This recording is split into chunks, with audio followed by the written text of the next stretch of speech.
ورحمة الله تعالى وبركاته. Waalaikumsalam warahmatullahi wabarakatuh. بسم الله الرحمن الرحيم. الحمد لله رب العالمين، وصلى الله وسلم على سيدنا محمد أشرف المرسلين وعلى جميع إخوانه النبيين وآله وصحبه كلهم والصالحين. لله تعالى التسليمية، فإن النبي صلى الله عليه وسلم قال: إنما الأعمال بالنيات إنما لكل امرئ ما نوى فأخلص النية لله تبارك وتعالى. اللهم ارزقنا الإخلاص في النية والسداد والعمل. Bismillahirrahmanirrahim. Setelah hamdalah dan salawat kepada baginda Rasul Sallallahu Alaihi Wasallam, Syekh kita ingatkan kepada kita semua untuk senantiasa menghadirkan niat yang ikhlas, semata-mata mengharap ridha Allah Subhanahu Wa Taala, karena Rasulullah Sallallahu Alaihi Wasallam bersabda, innamal a'malu binniyat wa innamal likulli imrin ma nawa. Sesungguhnya seluruh amal baik, amal soleh harus disertai dengan niat, dan setiap kita akan diberikan sesuai dengan apa yang dia niatkan. وبعد فإن أفضل الكلام كلام Nggak ada. Kemudian setelah itu Syekh menyampaikan kepada kita bahwa sesungguhnya perkataan yang paling afdal adalah firman Allah Subhanahu Wa Taala. والذي يقرأ كلام الله عز وجل القرآن الكريم باللفظ العربي الصحيح الذي أنزل على سيدنا محمد فله أجر وثواب. Ya, di awal tadi saya mengatakan bahwa perkataan yang paling afdal itu adalah firman Allah Subhanahu Wa Taala, ini Al-Quran. Nah, orang yang membaca Al-Quran sesuai dengan aturan-aturan bagaimana yang dibacakan oleh baginda Rasulullah Sallallahu Alaihi Wasallam, artinya dia membaca dengan lafaz yang benar, dengan bahasa Arab yang fasih, sesuai seperti apa yang dibacakan oleh baginda Rasul Sallallahu Alaihi Wasallam, maka orang tersebut mendapatkan ganjaran yang agung dari Allah Subhanahu Wa Taala. فبكل حرف يقرأه له ثواب وأجر. Maka setiap dari huruf-huruf Al-Quran yang dia baca, dia akan mendapatkan pahala. بسم الله الرحمن الرحيم. الباء لها أجر، السين لها أجر، الميم لها أجر، وكذلك سائر الحروف من قرأها بلفظ صحيح بنية خالصة لله عز وجل. Ya, umpama seperti ketika seseorang membaca Bismillahirrahmanirrahim, ba berpahala, sin juga mendapatkan pahala, mim juga mendapatkan pahala, dan begitu seluruh huruf-huruf Al-Quran tersebut dia akan memperoleh pahala jika dia baca dengan aturan yang benar, dengan lafaz yang benar, kemudian dengan niat yang ikhlas, semata-mata mengharap kepada Allah Subhanahu Wa Taala.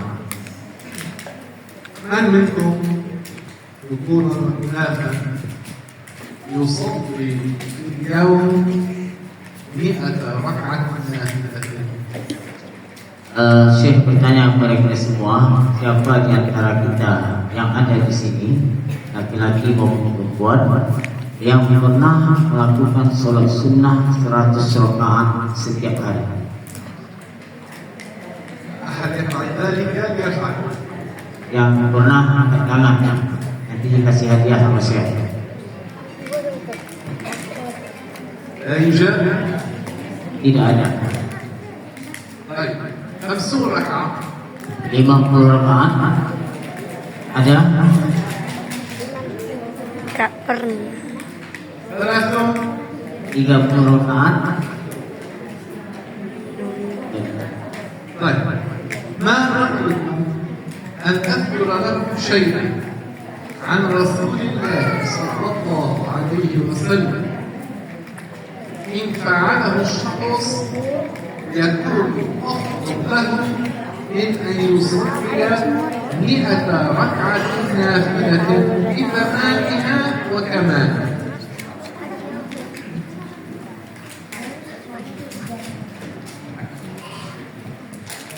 Kemudian Syekh ingin menyampaikan kepada kita semua ya, sesuatu yang apabila kita kerjakan seperti yang dianjurkan oleh baginda Rasulullah Shallallahu Alaihi Wasallam, maka ia dapatkan pahala lebih besar, lebih afdal dari sholat sunnah 100 rakaat. تريدون معرفة ذلك؟ Apakah kita ingin mengetahui itu? Ya. كان المفروض هذا فقط 3 4. Ya, coba jawab dengan semangat pada saya. Apakah kita mau pahala yang lebih bagus, lebih afdal dari sholat sunnah 100 rakaat? أو طيب ماشي. قال رسول الله صلى الله عليه وسلم في كتاب الصحابي الجليل يا أبا بكر لئن آية من كتاب الله خير لك من أن تصلي 100 ركعة يعني من النوافل، لكن 100 ركعة خير أكثر من أن تصلي 100 ركعة من النوافل بتمامها وكمالها وخشوعها. Kemudian Nabi pernah bersabda kepada seorang sahabat yaitu namanya Abu Dzar. Kata Nabi, ya Abu Dzar, antaqwa wa tata'allama ayatan min kitabillah khairun laka min an tusalliya fi Pertama kalinya. Wahai Abu Dzar, andainya engkau keluar dari rumahmu untuk belajar satu ayat dari Al-Quran, maka itu lebih besar pahalanya ketimbang engkau sholat sunnah 100 rakaat di rumahmu. Dan sholat sunnah 100 rakaat ini bukan hanya sekedar sholat, tapi sholat sunnah yang sesuai dengan rukun dan syarat yang lakukan dan dengan khusyuk. لكن هذا الأجر والثواب العظيم لا يلقاه إلا المسلم الذي يتعلم القراءة كما وردت عن رسول الله على وجهها لإخراج الحروف من مخارجها وإتمام أحكام القراءة كما ورد عن رسول الله صلى الله عليه وسلم. Ya, tapi perlu diperhatikan di sini ada catatan penting agar kita mendapatkan pahala yang agung dalam membaca Al-Quran, maka harus membacanya dengan bacaan yang benar, dengan bacaan yang sesuai dengan aturan yang mana seperti yang dibacakan oleh baginda Rasul, artinya mengeluarkan huruf dari makhrajnya, memperhatikan panjang pendeknya. Insya Allah jika dia membaca dengan bacaan yang benar, maka dia memperoleh pahala seperti yang dijelaskan oleh beliau tadi. أما الذي يقرأ القرآن لكن لا يدرك مخارجها الصحيحة أو يخل بالإعراب يغير الكلام فإن ذلك عليه معصية لا سيما إذا كان يقرأ لوحده. Ya, tapi kalau dia membacanya dengan salah, membaca Al-Quran itu tidak sesuai dengan aturan yang telah dibuat oleh Baginda Rasul, sesuai dengan aturan, tidak sesuai dengan aturan, maka seperti dia membaca 10, 32, tidak 33, membuang huruf dari makrosnya, kemudian dia dia bilang membaca sudah berapa salah menit. sampai merubah maknanya, maka ini dia terjerumus dalam kemaksiatan. فالقراءة الآن كسائر أمور الدين لا بد له من خط معتبر. Ya, membaca Al-Quran ini sama seperti menuntut ilmu agama yang lain, itu harus diambil dengan bertalaki, artinya dengan berguru langsung, dengan berhadapan dengan guru, tidak cukup dengan membaca sendiri. النبي وصف القرآن كل القرآن آية آية Jam 5, حرفا حرفا من 449, 549.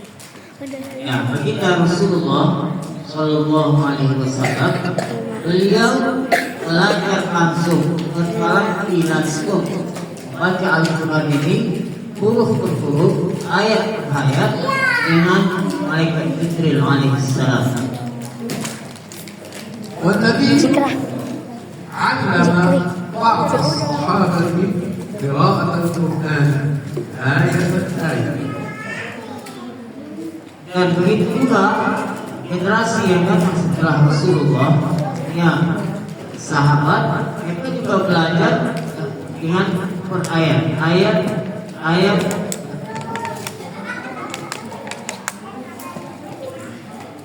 والصحابة علم بعضهم بعض القرآن الكريم كلمة كلمة وعلموا التابعين. Ya begitu juga seterusnya generasi sahabat, mereka belajar dan mengajarkan bagian mereka dengan sebagian lain, ya, ayat per ayat, kalimat per kalimat. Begitu juga generasi setelahnya mereka ajarkan kepada para tabi'in, dan begitu seterusnya. المتلقي للقرآن يسمع الآية من فم القارئ ثم هو يعيد القراءة عليه، فإن أحسن القراءة يجيزه بتلك القراءة، وإن أخطأ يصلح له. Jadi metode talaki Al-Quran ini, ya, seorang murid mendengarkan bacaan dari gurunya, kemudian dia mengulang bacaan gurunya. Jika bacaan murid tersebut dianggap benar oleh gurunya tadi, maka gurunya boleh mengijazahkan kepadanya. Tapi kalau seandainya muridnya membaca belum pas atau salah, maka gurunya harus memperbaiki. Itu caranya dalam Al-Quran. وهذه العملية تتكرر مع كل شخص، ليس أن القارئ يقرأ ثم الطلبة جميعا كلهم دفعة واحدة مع بعض الطلاب يقرؤون خلفه. هذا ليس معتبرا، هذه الطريقة ليست معتبرة. Jadi talaki yang dianggap itu, yang muhtabarah, adalah murid membaca ke guru dengan perorangan, bukan guru baca dia diikuti oleh muridnya semua, dan guru baca diikuti semua lagi, ya tidak seperti itu. Talaki yang talaki yang dianggap dikatakan talaki yang benar, ya setelah guru membaca, kemudian murid itu satu-satu akan diajarkan oleh gurunya, ya. Kemudian murid itu mengikuti bacaan gurunya. Beginilah metode yang diajarkan oleh baginda Rasulullah Shallallahu Alaihi Wasallam. Adapun kalau guru baca kemudian diikuti oleh murid-muridnya, ya, Awas. dengan baca serentak, ini belum dianggap talaki yang tabarok. Awas.